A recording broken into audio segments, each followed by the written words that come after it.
네, 안녕하세요. 콩나물맘 여러분. 콩나물쌤 전병규입니다.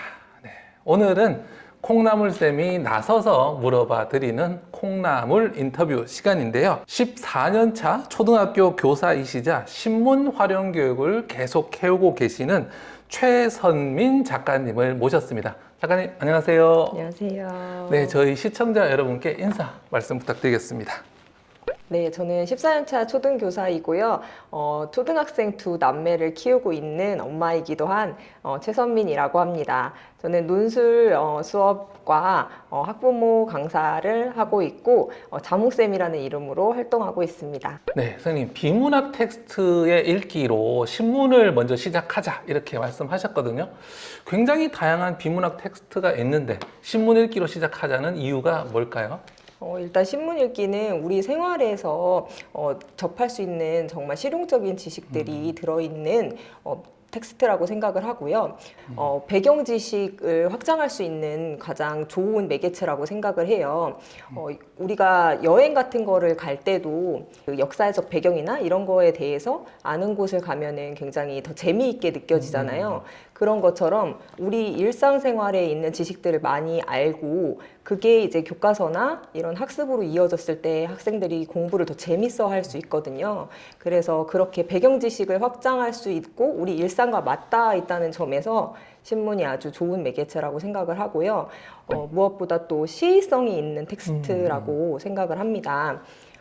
일반 이야기책이나 아니면 다른 지식책과는 좀 달리 그 주에 있었던 일이라든지 아주 가까운 시기에 일어난 일들을 다루고 있기 때문에 굉장히 생동감 있고 활용성이 높은 텍스트라고 생각을 합니다.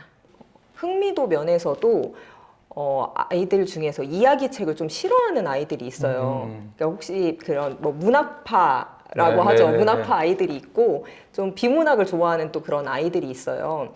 특히 뭐 저희 아들 같은 경우도 지식책류만 좋아하거든요. 뭐 곤충, 뭐 파충류 이런 것들만 좋아하는 아이들이 있는데 책보다 정보성 책을 좋아하는 아이들에게도 좋은 매체가 될 수 있다고 생각을 해요. 그리고 정보성 글은 이야기와는 조금 다르게 이야기책은 조금 읽다가 중간에 내용을 놓쳐도 이렇게 흐름으로 대충 내용을 유추할 수 있는데 정보성 글은 굉장히 좀 더 집중해서 읽어야 중요한 그런 내용들을 파악할 수 있는데 꼼꼼하게 글을 읽는 연습이 되기도 해서 좋은 매체라고 생각을 합니다. 네, 선생님, 뉴스, 신문 하면은 어른들이 보는 뭐 TV 뉴스도 있고 또 온라인 뉴스도 있고 또 뭐 어른 신문들 있잖아요. 이런 것들이 있는데 아이들이 이런 거 봐도 되는지 아니면 꼭 어린이 신문을 봐야 되는지. 일단 저는 뉴스는 보지 말라고 이야기를 합니다. 뉴스는 좀 심하게 말하면 전 유해 매체라고까지 생각을 해요. 왜냐면 너무 잔인한 기사들이 많고 좀 안 좋은 내용들이 많아서 우리 아이들한테 알려주고 싶지 않은 내용들이 너무 많이 담겨 있는 것 같아요. 그리고 정치인들끼리도 너무 많이 싸우고 대립하는 모습을 많이 보여주고 있어서 뉴스는 정말 추천하지는 않아요. 사실 기업가들도 굉장히 우리가 본받을 점이 많은 분들이거든요.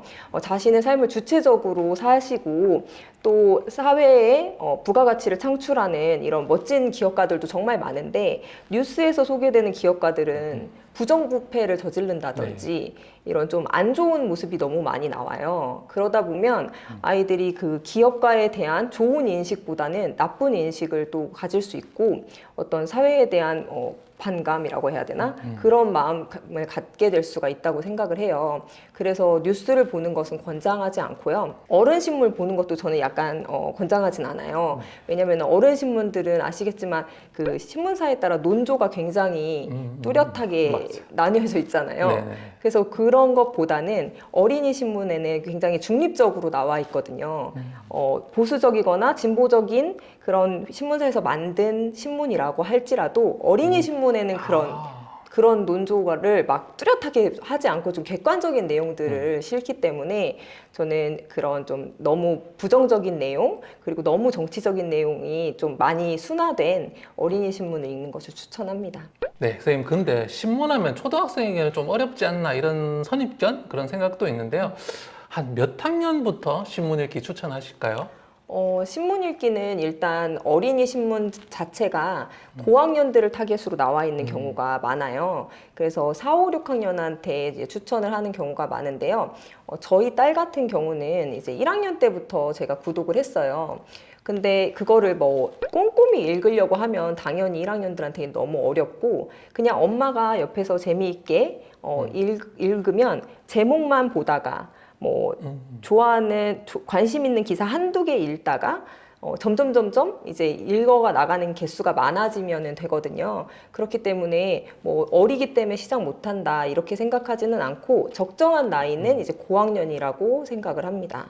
우리 아이가 언제 신문 읽기를 시작할 수 있느냐를 판단하려면 줄글책을 읽을 수 있는지를 보면 될 것 같아요. 줄글책을 못 읽고 아직 그림책 수준에서 머물러 있는 경우는 당연히 신문이 너무 어려울 거고요. 줄글책을 읽을 수 있다. 그러면 이제 신문으로 넘어와도 괜찮습니다. 왜냐하면 책보다 오히려 분량이 짧잖아요. 짧기 때문에 줄글책을 읽을 줄 아는 친구들 같은 경우는 신문 읽기 어렵지 않게 할 수 있어요. 물론 어휘가 조금 어려울 수는 있습니다. 예를 들면 뭐 인플레이션이라든가 환율, 금리 네. 이런 것들이 조금 아이들이 느낄 때는 추상적으로 느껴질 수 있기는 한데 이거는 반복적으로 나오는 단어이기 때문에 자꾸 읽다 보면 익숙해지기 때문에 이거는 크게 걱정하지 않으셔도 될 것 같습니다. 네, 선생님, 신문 읽기 할 때 아이들이 주로 겪는 어려움이 있을까요? 그리고 있다면 이런 어려움 어떻게 극복할 수 있을까요? 일단 주로 겪는 어려움이라고 하면 아무래도 어휘가 조금 어렵죠. 그리고 신문에 나오는 예시가 아이들에게 좀 어렵게 느껴질 때가 있어요. 예를 들면 슈가플레이션이라는 단어가 나왔을 때 슈가플레이션이 슈가랑 인플레이션의 합성어로 설탕 가격이 올라서 물가가 오른 현상이잖아요. 요거를 여러분들이 좋아하는 탕후루 가격이 설탕값이 오르면 당연히 탕후루 가격도 오른다. 이런 식으로 일상의 예시를 들어주면 좋을 것 같아요. 그리고 제가 매몰 비용의 오류라는 거에 대해서 수업을 한 적이 있었어요. 매몰 비용은 이미 지불을 해가지고 돌려받을 수 없는 이제 금액 때문에 합리적인 선택을 못하는 현상인데요. 요거를 아이들에게 좀 적용을 해가지고 설명을 해줬어요. 예를 들면 몸이 너무 안 좋은 날 수영학원을 가야 되는데 학원비가 아까워가지고 쉬어야지 되는 게 합리적인 선택인데도 학원비 때문에 수영을 갔다. 갔다 와서 더 아픈 거. 이런 거는 이제 매몰 비용의 오류 때문에 합리적인 선택을 못한 거다. 이런 식으로 설명하면 금방 이해하겠네요. 네네. 이런 식으로 아이들의 일상에 맞게 설명해 주는 게 조금 필요한 것 같아요. 그러니까 요거를 아이들한테 설명을 해줬더니 아이들이 학원 가기 싫을 때 엄마한테 엄마 나를 오늘 학원을 보내는 것은 매몰 비용의 오류입니다. 네. 라고 써먹겠다고 하더라고요. 그러니까 좀 어려운 개념이지만 이렇게 아이들 일상에 관련된 예시를 해주면 아이들이 잊어버리지 않고 사용하면서 기억할 수 있을 것 같아요. 그리고 신문 교육을 하다가 포기하시는 경우는 이제 두 가지예요. 첫 번째는 신문을 읽기만 하고 이게 아이가 느는 건지 안 느는 건지 모르겠다. 신문만 쌓인다. 라고 하셔서 이제 흐지부지 되면서 그만두시는 경우가 있고 또 하나는 독후 활동을 너무 힘주어서 하다가 좀 질려가지고 그만두는 경우가 있어요. 일단 신문 읽기는 뭐 국어, 영어, 수학처럼 눈에 보이는 점수가 오른다거나 하는 과목이 아니잖아요. 네. 그렇기 때문에 부모님들이 좀 여유로운 마음으로 아이에게 쌓이고 있다는 거를 좀 믿어주셔야 되거든요. 콩나물 쌤이신데 제가 학부모님들한테 늘 말씀드리는 말이 콩나물 키운다라고 생각을 하라고. 콩나물에 물 주면 다 아래로 빠져나가는 것 같잖아요. 근데 쑥쑥 잘 자라잖아요. 신문 읽기 읽는 건데 이 아이가 내용을 아는 건가? 이렇게 막 의심하시는 경우가 있는데 그냥 읽으면서 아이들이 그 텍스트에 익숙해지면서 애들이 성장하고 있다는 거를 좀 믿어주시면 좋을 것 같고요. 반대로 너무 열심히 막 하셔가지고 막 스크랩하고 요약하고 이런 걸 너무 하시는 분들이 있어요. 그러면 아이들이 신문 읽는 것 자체를 굉장히 고통스러워하고 네네. 해야 될 일이 너무 많으니까. 네네. 싫어하게 되는 경우가 있어요. 어휘도 그냥 자주 읽다 보면 자연스럽게 알 수도 있는데 뭐 사전을 다 일일이 찾게 하신다던가 이렇게 하면은 이제 질릴 수 있기 때문에 그렇게 하는 것도 저는 추천드리지는 않습니다. 네, 선생님, 저학년하고 고학년하고 똑같은 신문 기사를 똑같이 이해하기는 좀 어려울 것 같아요. 중 고학년이 좀 읽으면 좋을 신문 기사가 있는지 아니면 좀 다르게 활동하는 방법이 있을까 싶고요. 일단은 어떤 신문 기사가 이 신문 기사는 저학년들에게 좋고 중학년에게 좋고 고학년에게 좋고 이렇게 나누지는 않아도 된다고 생각을 해요. 왜냐하면 같은 신문 기사를 보고도 어차피 이해도가 다르거든요. 저학년 아이들 같은 경우는 그야말로 거기에 나와 있는 단순한 이야기들을 알면 되는 거고 고학년들은 좀 더 확장해서 알면 되거든요. 예를 들면 올해 그 인도에서 달의 남극에 최초로 착륙을 했잖아요. 네. 근데 달에 최초로 착륙한 건 인도가 아니잖아요. 그러니까 그런 이야기들을 저학년 같은 경우는 달에 남극에 착륙했대라는 정도로만 이야기를 한다면 고학년 같은 경우는 그러면 달에 최초로 착륙한 남극이 아니라 그냥 달에 최초로 착륙한 나라는 어떤 나라일까 하면서 이야기를 나누다 보면 실제로 이 수업을 했었는데 냉전 시대 이야기부터 역사적인 이야기부터 쭉 이야기를 나누면서 좀 깊이 있게 읽을 수가 있어요. 그래서 같은 텍스트여도 저학년과 고학년의 이해도가 다르기 때문에 특정 텍스트를 고학년에 써야 된다 이런 거는 없는 것 같고 같은 텍스트로 조금 더 확장하면서 학년이 올라갈수록 그렇게 읽으면 될 것 같습니다. 얼마나 깊이 다루느냐의 차이로서 네네. 다루면 된다라는 말씀이시군요. 네네. 아이들이 특별히 좋아하는 그런 주제 있을까요? 주제도 저는 이제 특정 주제를 아이들이 좋아한다 이렇게 일반화할 수는 없을 것 같아요. 어떤 아이들은 뭐 유독 과학 기사를 좋아하고 어떤 아이들은 경제 기사에 관심을 갖고 어떤 아이들은 예술 관련된 기사에 관심을 갖거든요. 그래서 이 기사를 특별히 아이들이 좋아한다라고 일반화하기보다는 아이들의 특성과 관심사에 따라 좋아하는 게 다른 것 같아요. 제가 요번에 쓴 책 오늘부터 초등 지시광에서도 제가 구성을 할 때 목차를 구분할 때 주제별로 구성을 하질 않았어요. 그 이유가 이제 다 섞여 있고 맨 아래 코너에 어떤 주제일까요? 라고 되어 있어서 그 카테고리를 아이들이 직접 찾게 해놨거든요. 그렇게 해놓은 이유도 그렇게 재미있게 읽었던 기사가 특정 카테고리에 몰려 있는 거를 스스로 느낄 수도 있을 거예요.